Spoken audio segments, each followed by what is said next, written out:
আসসালামু আলাইকুম রহমতুল্লাহ বারাকাত। আজকে দেখাবো, এর আগে ভিডিওতে আমার দেখানো কয়েকটা শীটের উপর। যেমন আমি জেনারেল এন্ট্রি, এটা আমার শিট ছিল।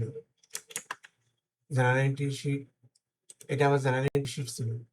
আমি এই জেনারেল এন্ট্রি শিটটাকে পিভট টেবিল, আপনারা তো সবাই জানেন পিভট টেবিলটা খুবই একটা পরিচিত একটা এক্সেলের একটা পরিচিত একটা মেনু, যেটা দিয়ে অনেক কঠিন কাজ ইজিলি করা যায়। আজকে আমি দেখাবো এই জেনারেল এন্ট্রি রেডি করা শিটটা দিয়ে কিভাবে একটি পিভট টেবিলের মাধ্যমে লেজার শিটটা তৈরি করা যাবে। এবং আমার রেডি করা এই জেনারেল এন্ট্রি শিটটা, এটা দিয়ে আমি একটা লেজার শিট বানাবো। তাহলে যে পেজটা আমি পিভট টেবিল দিয়ে লেজার শিট বানাবো। তাহলে এই পেজের মধ্যে আমরা কার্সারটা রেখে ইনসার্টে গিয়ে পিভট টেবিল অপশনটা শো করতেছে। এবং এখানে রাখার উদ্দেশ্য হচ্ছে আমি এই শিটটাই তো পিভট টেবিলের মাধ্যমে নিয়ে যাবো, সেই জন্য এখানে রেখে ইনসার্টে গিয়ে পিভট টেবিলে প্রেস করলাম। তাহলে একটা বক্স আসলে, যেটা আমাকে শো করতেছে। এই শিটটাকে আমি নিউ শিট হিসাবে নিব, না এক্সিস্টিং কোনো শিটে নিয়ে যাবে। যেহেতু আমার লেজার শিট রেডি করা আছে, সেজন্য আমি এক্সিস্টিং ওয়ার্ক শিটে প্রেস করব এবং ওই শিটটা আমাকে দেখাইতে হবে। তাহলে এই অ্যারো প্রেস করলে ওই শিটটাতে গিয়ে জাস্ট যেখানে আমি ডাটা বসাবো, সেখানে কার্সারটা বসায় এন্টার দিলে এবং ওকে দিলে, তাহলে আমার পিভট টেবিলটা রেডি হয়ে গেল। তাহলে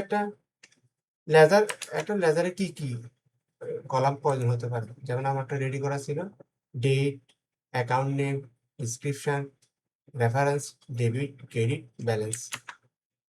তাহলে টেবিলটা আমাকে এভাবে রেডি করতে হবে। তাহলে প্রথমে জানতে হবে কি ডেট আর অ্যাকাউন্ট নেম।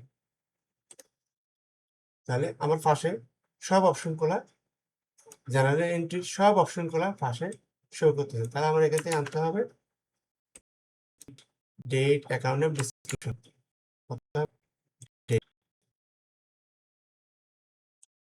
ডেটটা আমার কি বানানো যাবে, কলাম।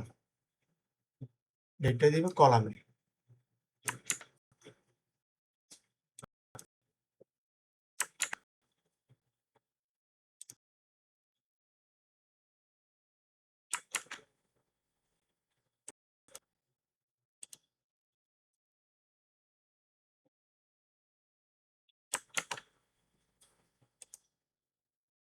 কলাম না, ডেটটা গুলো দিতে হবে আমার রোতে। তাহলে ডেটটা দিতে হবে rho. Save.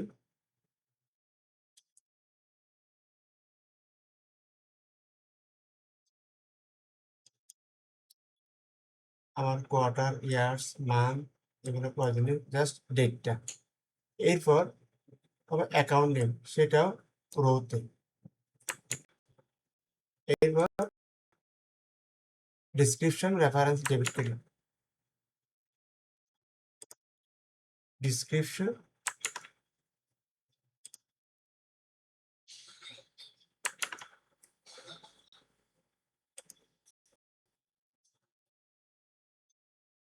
Description,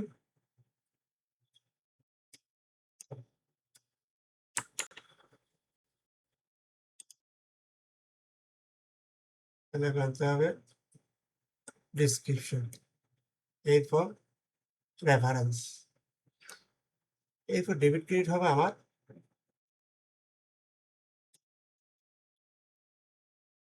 values, debit, credit. তাহলে দুইটা আনলাম। এবার জিনিসটা আমাদেরকে সাজাতে হবে। তাহলে টেবিল ডিজাইনে গিয়ে রিপোর্ট লেআউটস, এখানে আমাকে করে দিতে হবে আমার এই চকটা আমি চাই টেবুলার ফর্মে। টেবুলার ফর্ম এবং all repeat command.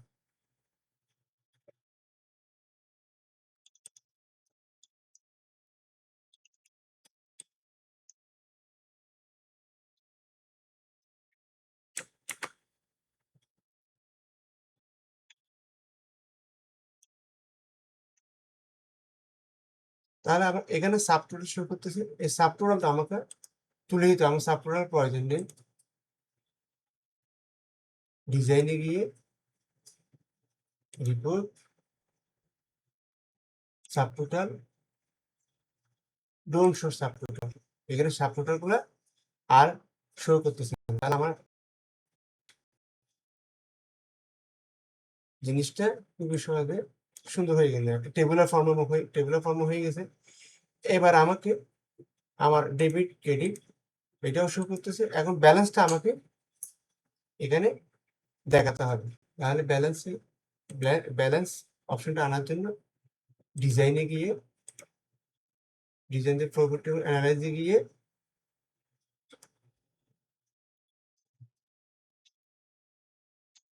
Fields item and sets, calculated field. তাহলে এখানে আমার অপশনটা হবে আমার ডেবিট মাইনাস ক্রেডিট। তাহলে এটার নাম দিই ব্যালেন্স,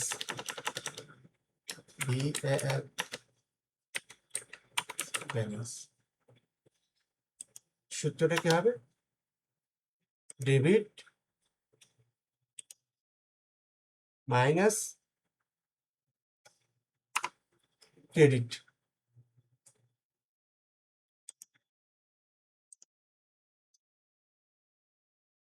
ওকে, তাহলে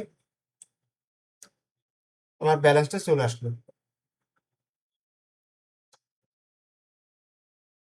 এগুলোর কমা নেই, কমা দিলে জিনিসটা আরো সুন্দর হয়ে যাবে। ফিল সেটিং, ফিল সেটিং এ গিয়ে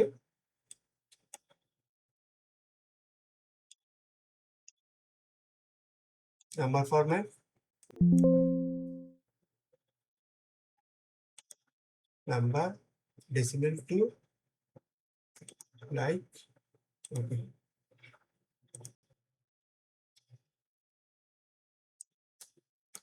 সরি,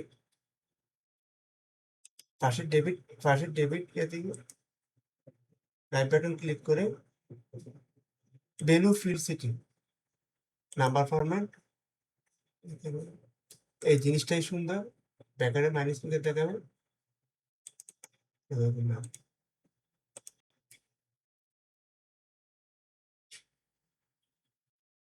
কমাটা আসে নাই, number format two decimal, decimal plus 2।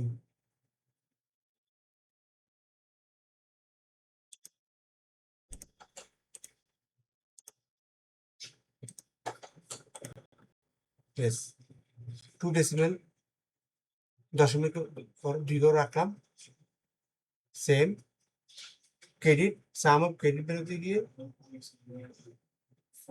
Pattern click করে ভ্যালু ফিল্ড, সেম নাম্বার ফরম্যাটে গিয়ে নাম্বার 2 ডেসিমেল থাকবে, ফরম্যাট এটা হয়ে গেল। সেম ব্যালেন্সটাও sum of balance, right button click করে value field setting, number format, number 2 decimal. এখন রিপোর্টটা দেখতে সুন্দর হয়ে গেল। তাহলে আমাদের এটা পিভট টেবিল এটা রেডি। এখানে এগুলো গ্রুপ করা আছে, সেখানে মাইনাস ফিগার দেখাচ্ছে। আনগ্রুপ করে দিলে, আনগ্রুপ করে দিলাম,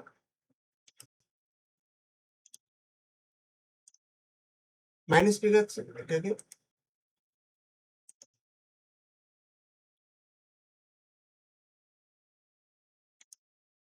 মাইনাস ফিগারটা চলে গেল।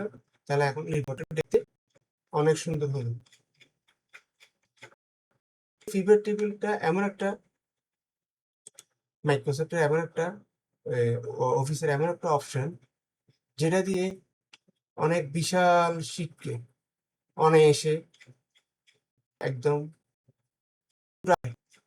নিয়ে আসা যায়।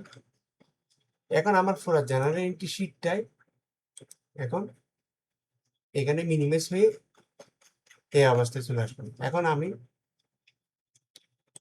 এটাকে লেজার শিট হিসেবে ইউজ করতে পারবো। এর আগে ভিডিওতে আমি এই জিনিসটা দেখিয়েছিলাম, কিন্তু কিভাবে পিভট টেবিল দিয়ে এই লেজার শিটটা তৈরি করেছিলাম সেটা আজকে দেখাচ্ছি। তাহলে এখানে এখন আমার এটা পার্টি ড্রপ দিয়ে আমি এটা রেডি করেছিলাম। যেমন আমি যদি এখানে চাপ দিয়ে লিফোরা লিস্টটা চলে আসতেছে, এটা করতে আসছে শিটটা, এটা আসতেছে আমার চার্ট অফ অ্যাকাউন্টসের সমস্ত অ্যাকাউন্টস হেডগুলা এই লেজারে শো করতেছে।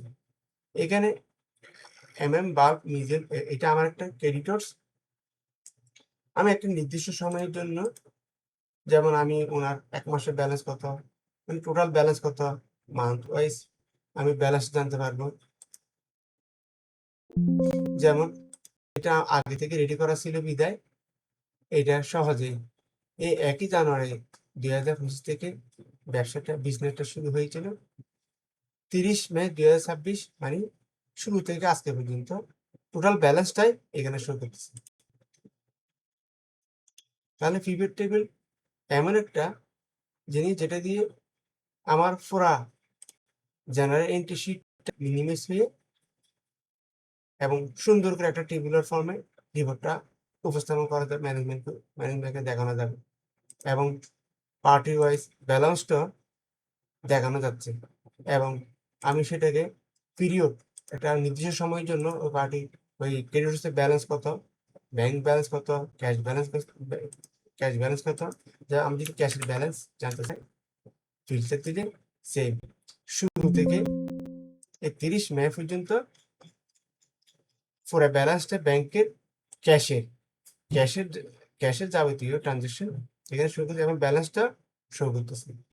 এবার আমি যদি সাপোজ 1 মাসের চাই, 31/2025 1 মাসের, এবং ফিল্টার বাটনে প্রেস করার সাথে সাথে এই 1 মাসেরটা আমাকে দেখিয়ে দিল, মানে ওই জানুয়ারি মাসে ক্যাশ ব্যালেন্স ছিল 8,210 টাকা। তাহলে পিভট টেবিল দিয়ে অনায়াসে পার্টি লেজার তৈরি করা যায়।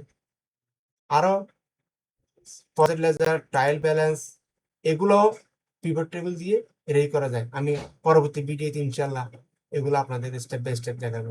সালামু আলাইকুম রহমতুল্লাহ।